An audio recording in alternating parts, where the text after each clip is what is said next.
But ஆனால் இது அனுப்புவதற்கு ட்ரம்ப் ஒரு ஸ்ட்ராங் மெசேஜ் அனுப்ப வேண்டும். நீங்கள் இல்லீகலாக இங்கே வந்தால் இப்படி எல்லாம் நடத்தப்படுகிறது ஒரு பயமுறுத்தலுக்காக செய்திருக்கலாம். அது ஒன்று.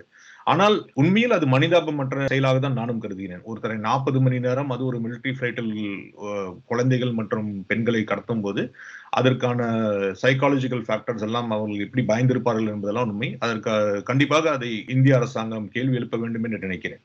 ஆனாலும் ஏன் அப்படி செய்தார் என்றால் அந்த 104 பேரின் விவரங்கள் என்னவென்று தெரியாது. அவர்கள் வந்திருப்பவர்கள் எல்லாமே வட மாநிலம், குறிப்பாக ஹரியானா, பஞ்சாப் மற்றும் குஜராத்திலிருந்து வந்தவர்கள். ஜெய்சங்கர் என்ன கூறியிருக்கிறார், இவர்கள் சிலருக்கு குற்ற பின்னணி இருக்கக்கூடும் அல்லது தீவிரவாத இயக்கங்களுடன் தொடர்பு இருக்கக்கூடும் என்று கூட சொல்லியிருக்கலாம். அதில் எத்தனை உண்மை என்று சொல்ல முடியாது. ஆனால் இந்த 104 பேரில் ஒருவராவது இப்படி கெட்டவராவது தீவிரவாதிகளா இருந்தால் மித்த 103 பேரின் உயிர்களுக்கும் ஆபத்தாக முடியும். அவர்கள் ஒரு ஏர்கிராப்டில் ஒரு மிலிட்டரி ஏர்கிராப்ட் அதை அவர்கள் அங்க இருக்கும் மற்றவர்களுக்கு பாதிப்பு ஏற்படுத்தி விடலாம். அது இன்னும் மேலும் களங்கத்தை ஏற்படுத்தி விடலாம். அதனால் ஏனென்றால் நீங்கள் இங்க 1 கோடி ரூபாய் செலவு செய்துவிட்டு இங்க உங்களை நாடு கடத்தும் போது அவர்களுக்கு ஒரு கோபம் இருக்கு. அந்த கோபத்தை மற்ற பயணிகள் மீது காண்பிக்க வேண்டிய சாத்தியக்கூறுகள் உண்டாகலாம் அல்லது உண்மையாக கோபம் உண்டாகலாம். அதற்காக அது ஒரு பாதுகாப்பிற்காக செய்வது என்று நாம் எடுத்துக்கொண்டாலும் அவ்வாறு செய்ததற்கு ஏன் என்பதை கண்டிப்பாக அமெரிக்க அரசாங்கம் திரிக்க வேண்டும் என்று நினைக்கிறேன்.